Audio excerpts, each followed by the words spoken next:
Kita semua bisa berkumpul di sini, bapak-bapak dan ibu-ibu yang kami diberkahi Allah, maksud saya.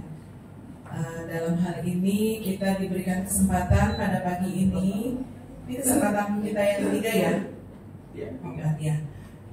Perkenankan saya memperkenalkan diri dulu. Saya dengan Vida. Nama lengkap saya adalah Rofida, tapi dipanggilnya biasanya Vida.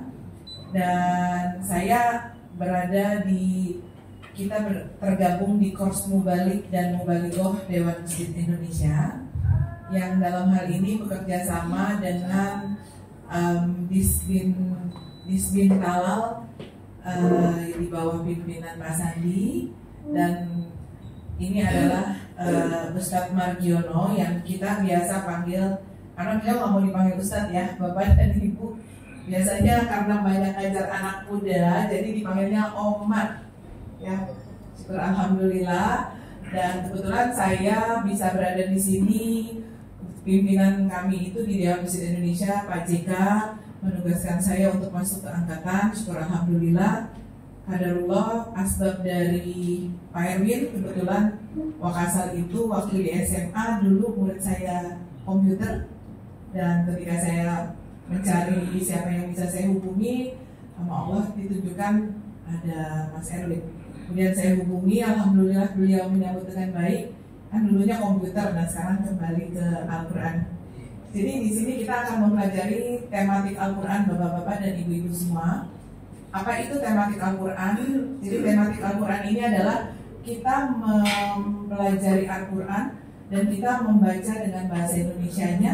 Kita coba memahami, mentadaburi, lalu nantinya kita dari mulai membaca, mempelajari, memahami, mentadaburi, lalu nanti kita melestarikan dan kita juga mensyiarkan. Kalau kita udah mengerti, nggak ada salahnya kita juga memberitahu kepada anak-anak di rumah, terutama kepada keluarga maupun kepada teman-teman kita. Jadi seperti yang jangan lupa menyampaikan walaupun hanya satu ayat. Setuju ya Bapak Ibu ya?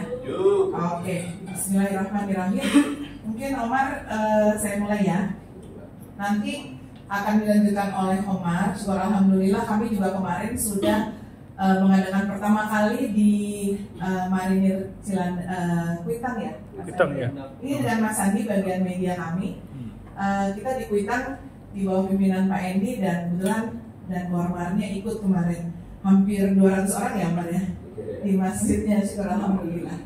Jadi insya Allah kita juga nanti akan terus kalau keinginan Pak Erwin itu juga nanti kepada prajurit supaya katanya memotivasinya lebih mudah. Kalau sudah paham dan memahami Al-Quran, jadi mengerjakannya dengan kesadaran sendiri. Apapun tugasnya, maksudnya seperti itu. Jadi kita nggak perlu dikerasin, tapi udah paham, oh ada Allah yang lihat, oh ada ayat yang saya pahami. Jadi kerjakannya ikhlas karena lillahi ta'ala. Kira-kira seperti itu. Ya, bismillahirrahmanirrahim. Kita akan belajar sekarang dengan bagaimana bagaimana tematik Al-Quran. Sekarang kita mungkin mengenai ruh dan jiwa ya, Omar. Oh ya, oke. Ini dengan rajinlah membaca Al-Quran. Tugas dan tanggung jawab manusia menggapai ridho Allah. Ya, bismillahirrahmanirrahim. Bapak nanti besok-besok mungkin di Qurannya yang belum sempat dipasang aplikasi Quran dipasang. Mungkin saya rasa udah punya semua ya Pak ya. Udah ya. Kita belajarnya gini. Jadi kita nanti dari ayat yang satu ke ayat yang lain kita akan sangat cerdas. Kalau pakai Al-Quran kan takutnya karena lagi tugas takutnya repot. Jadi kalau kita bilang ayat segini, buka ayat segini, kita baca. Itu baca bahasa Indonesianya, baca. Takutnya kalau kita baca ayat Al-Qurannya karena waktu kita sempit, kita setuju baca artinya aja ya Bapak Ibu ya. Oke. Kita mulai dengan surat 45 ayat 20. Oke. Surat 45 ayat 20. Al-Quran ini adalah A'udzubillahi minasyaitonirrajim. Bismillahirrahmanirrahim. Al-Quran ini adalah pedoman bagi manusia, petunjuk dan rahmat bagi kaum yang meyakini. Jadi Ibu dan Bapak, ini kita pahami dulu. Al-Quran ini pedoman bagi siapa Ibu dan Bapak? Manusia. berarti kalau manusia bukan hanya yang beragama Islam ya. Oke, jadi nggak ada salahnya pelan-pelan nanti kepada siapapun sampaikan aja walaupun bukan muslim gitu. Kebetulan ibu saya juga mualaf, jadi nggak apa-apa nih kita saling berbagi. Jadi Al-Quran ini pedoman bagi manusia, petunjuk dan rahmat bagi kaum yang meyakini. Kira-kira bisa dipahami nggak nih maksudnya? Kalau kita besok misalnya kita kuliah, besok ujian akhir, untuk bisa selesai ujian akhir kita harus belajar apa nih? Kisi-kisinya, modulnya kira-kira seperti itu kan. Nah sedangkan ini pedoman bagi manusia. Kalau pedoman berarti kan ada aturan, larangan dan perintah. Sekarang gimana caranya kalau Al-Quran ini sendiri kita nggak ngerti sebetulnya ngomongnya apa ya gitu. Jadi yang namanya kajian tematik Bapak dan Ibu, gimana caranya kita memahami dan memaknai lalu melaksanakan dan menghindari apa yang menjadi perintah maupun larangan. Jadi Pak, kita setuju ya Al-Quran ini pedoman bagi manusia, petunjuk dan rahmat bagi kaum yang mic yang satu bisa Mas Andi bisa dong. Nanti saya persilakan Bapak untuk atau Ibu untuk membaca. Waktu itu kita giliran ya kemarin ya. Oke. Ya, silakan aja. Kasih. Nanti yang selanjutnya Bapak silakan Pak dibaca dulu surat 45 ayat 20. Baca aja nggak apa-apa Pak, nanti giliran. Maka, silakan Pak. Arabnya Pak. Bahasa Indonesianya aja, karena waktunya sempit. Bismillahirrahmanirrahim. Bismillahirrahmanirrahim. Ya Bapak. Al-Quran ini adalah pedoman bagi manusia, petunjuk dan rahmat bagi kaum yang meyakini. Oke, jadi kira-kira kita penting banget kan untuk ngerti apa yang Al-Quran inginkan. Karena kalau kita mau ujian naik tingkat aja pasti kita belajar dulu nih besok ujian gitu. Sementara ini pedoman bagi kita, petunjuk dan rahmat bagi kaum meyakini. Kita yakin sama Quran kan Ibu Bapak? Nah, gimana caranya kita bisa tahu kalau kita nggak pernah baca artinya sampai tuntas ataupun memaknainya? Nah, contoh nih, karena kita udah tahu, kita sekarang harus lebih sering ya Bapak Ibu untuk belajar Al-Quran. Jangan lupa baca artinya. Kira-kira seperti itu. Nah, dalam Al-Quran ini sendiri itu ada Allah berfirman di surat 3 ayat 79. Bapak silakan di sebelahnya dibaca Pak. Surat 3 Al-Imran ayat 79. Oke. Maka Pak silakan. Tidak wajar bagi seseorang manusia yang Allah berikan kepada Alkitab, hikmah dan kenabian, lalu dia berkata kepada manusia, hendaklah kamu menjadi penyembah-penyembahku, bukan penyembah Allah. Akan tetapi dia berkata, hendaklah kamu menjadi orang-orang Rabbani, karena kamu selalu mengerjakan Alkitab dan sebabkan kamu tetap mempelajari. Oke. Coba Bapak dan Ibu dimaknai sedikit apa tulisan di atas. Jangan sampai kita kepada siapapun itu kita mendewakan gitu. Allah nggak mau ya, berarti kita sudah termasuk kepada orang-orang yang musyrik. Jadi katanya tidak wajar bagi seseorang manusia yang Allah berikan kepadanya Alkitab dan hikmah dan kenabian, lalu dia berkata kepada manusia, hendaklah kamu menjadi penyembah-penyembahku, bukan penyembah Allah. Jadi jangan lupa ya Bapak Ibu, kepada siapapun kita hanya sekedar menjalankan tugas dan kewajiban, tapi tidak tunduk patuh menggeser kedudukan Allah. Itu ya Bapak Ibu ya. Nah jadi akan tetapi dia berkata, hendaklah kamu menjadi orang-orang Rabbani, orang-orang yang hanya berkiblat atau berkultus hanya kepada Allah. Karena kamu selalu mengajarkan Alkitab dan disebabkan kamu tetap mempelajarinya. Gimana tuh Al-Quran bilangnya? Harus tetap membaca Alkitab. Jadi Alkitab itu Al-Quran ya Bapak Ibu. Jadi kita nggak bisa cuma sekedar baca. Jangan lupa baca terjemahnya, lalu minta petunjuk sama Allah, kira-kira apa yang Allah inginkan, maksudkan dari ayat tersebut. Mulai sekarang ya Bapak Ibu, bismillah, kita coba sama-sama. Nanti Omar yang akan melanjutkan menjelaskan lebih dalam lagi. Jadi mulai sekarang mungkin kita tanamkan di hati kita baca Quran, bahwa Al-Quran ini pedoman. Jangan ada satu sosok siapapun yang akan menggantikan kedudukan Allah. Kata Allah, jadilah orang-orang Rabbani. Makanya kan tadi saya bilang jangan lupa kalau kita udah tahu gini, juga kasih tahu ke yang di rumah, anak, suami, istri, saudara, keponakan, atau siapapun. Karena kan di situ bilang, karena kamu selalu mengajarkan Alkitab dan disebabkan karena kita belajar, jadi kita ngajarin juga atau memberitahu kepada yang lain. Setuju ya Bapak Ibu ya? Mulai sekarang baca Quran dipahami benar-benar. Entah kalau ada kajian ini kan, karena ini tiap minggu berbeda setiap kita pertemuan. Jadi nggak apa-apa yang kita dapat sekarang kita pegang. Lalu kita mudah-mudahan nanti ada satu waktu kita bisa rutin dan orangnya pun pendalamannya bisa terus-terusan bertambah. Kita lanjutkan dengan surat 16 ayat 128. Ini Mas siapa yang kemarin ini? Mas Ajis Bapak Ibu.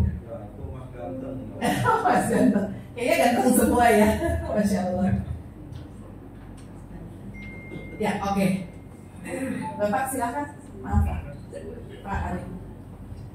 Bismillahirrahmanirrahim. Sesungguhnya Allah beserta orang-orang yang bertakwa dan orang-orang yang bertaubat, berbuat kebaikan.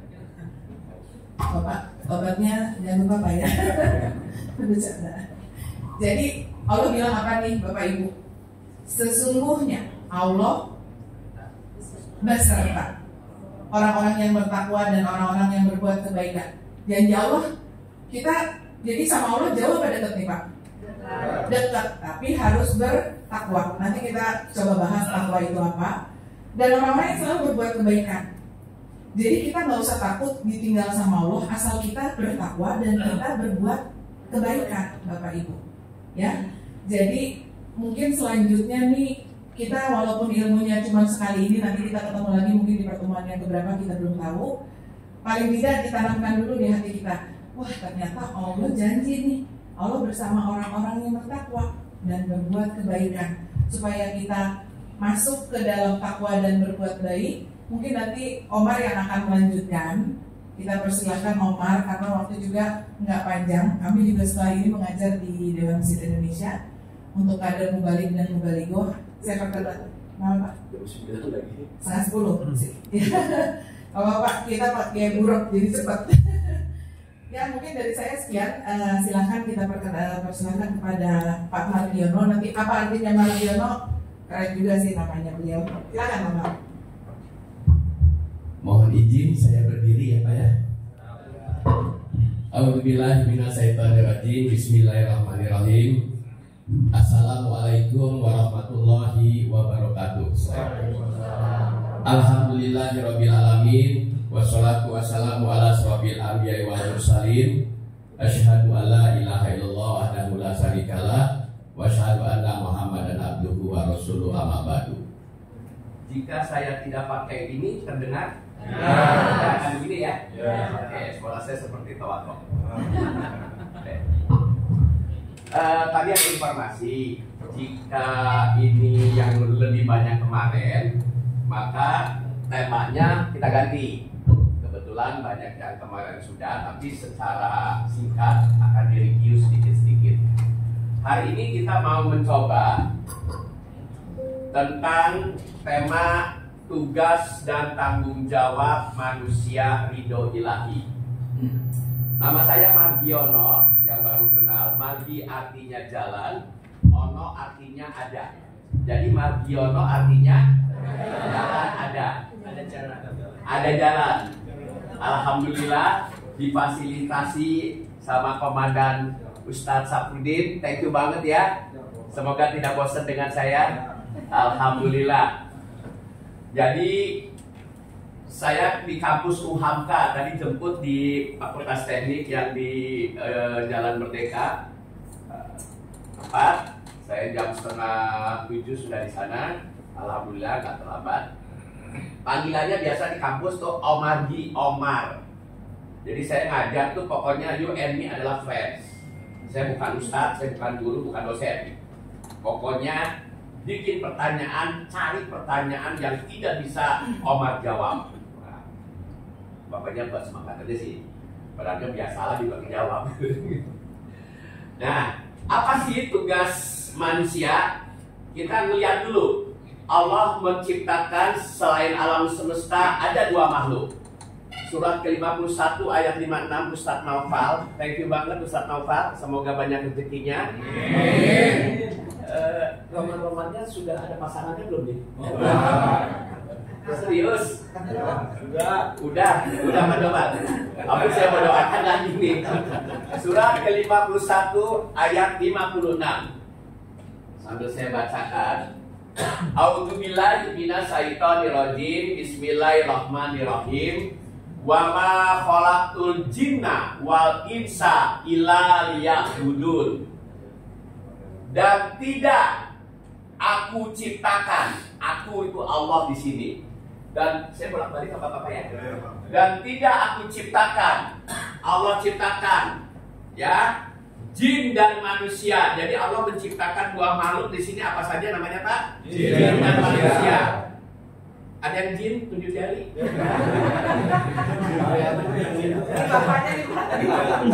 Jin dan manusia. Nanti ada apa bedanya jin dan manusia? Yang pasti kita adalah manusia. Di sini nggak ditulis, pokoknya manusia aja. Illa liya'budun, kecuali abada, abidun. Penerjemahnya adalah menyembah, tapi maknanya banyak. Mengabdi, mewakilinya, bekerja, action, bermanfaat, banyak. Jadi manusia diciptakan oleh Allah adalah untuk bermanfaat untuk manusia lainnya. Pernah dengar khairun nas anfa'uhum linnas? Pernah ingat ya? Terus Allah ciptakan lagi harus menjadi rahmat semesta alam. Wa ma arsalnaka ila rahmatan lil alamin. Harus menjadi rahmat. Jadi intinya adalah Bapak diciptakan adalah untuk mengabdi, untuk menyembah kepadaku. Langsung ke slide lagi. Nah, belum diganti masih tetap. Nah, perhatikan, saya selalu tagline-nya ini. Bacalah Al-Quran. Baca di sini bukan hanya letterlek aja membaca, tapi pahami, amalkan, laksanakan, siarkan dan lestarikan. Membaca Quran ada 6 konten. 1. Baca. Baca, nih tugas dan membacakan. Baca. Wa ma khalaqtul, baca. Itu baru baca. Udah baca, pahami. Ketika kita pahami, mesti tahu artinya, mesti tahu takwilnya dan mesti tahu tafsirnya. Setelah ngerti diapain? Dilaksanakan. Karena kalau tidak dilaksanakan, apa yang udah diketahui nih, apa yang udah diketahui tapi tidak dilaksanakan, risikonya adalah 61 ayat 2 dan 3. Kita belok dulu. 61 ayat 2 dan 3. Jika udah surat kedua dulu. Oke. Hai orang yang beriman. Berarti ini manusia udah naik tingkat nih. Dia udah beriman. Mengapa kamu mengatakan sesuatu yang tidak kamu perbuat? Kenapa sih? Udah baca, udah ngerti tapi tidak dilaksanakan tiganya. Amat besar kebencian di sisi Allah. Kabura maqtan indallah an taqulu ma la taf'alun. Amat besar kebencian di sisi Allah bahwa kamu mengatakan apa-apa yang tidak kamu kerjakan. Kira-kira kalau kita pas meninggal posisi ini, nyemplung ke yang enak apa nyemplung yang ke nggak enak? Surat ke-35 ayat 37. Baru dia nyesel, Pak. Baru dia nyesel. 35 ayat 37. Dan mereka berteriak di dalam neraka. Mereka ini siapa? Yang tadi tuh Pak, yang mengatakan sesuatu yang dia udah ngerti tapi tidak kamu kerjakan. Bahasa gaulnya omdo, Pak. Ya, omdo tuh omong doang. Omon-omon gitu ya. Omon-omon. Jangan sampai omon-omon. Ya. Coba Bapak kan punya tata tertib, punya SOP. SOP dibaca terus. Sampai Pak Saprudin bagus, kamu hafal, cakep banget. Tapi nggak dikerjain. 3 minggu aja di kantor sini nggak ngerjain SOP. Kira-kira minggu keempatnya diapain tuh Pak? Nggak percaya, kerjain ya Pak. Amat besar di sisi Pak Saprudin. Wah, ya. Nah, itu kira-kira seperti itu. Mereka berteriak di dalam neraka. Udah mati belum Pak? Udah, buktinya Pak? Udah nyemplung nih di neraka. Ya Tuhan kami. Jadi di neraka bisa berteriak nggak Pak? Bisa. Mau berteriak di neraka apa di sini? Di sini. Terserah Bapak. Anggap nih kita lagi berteriak di sini.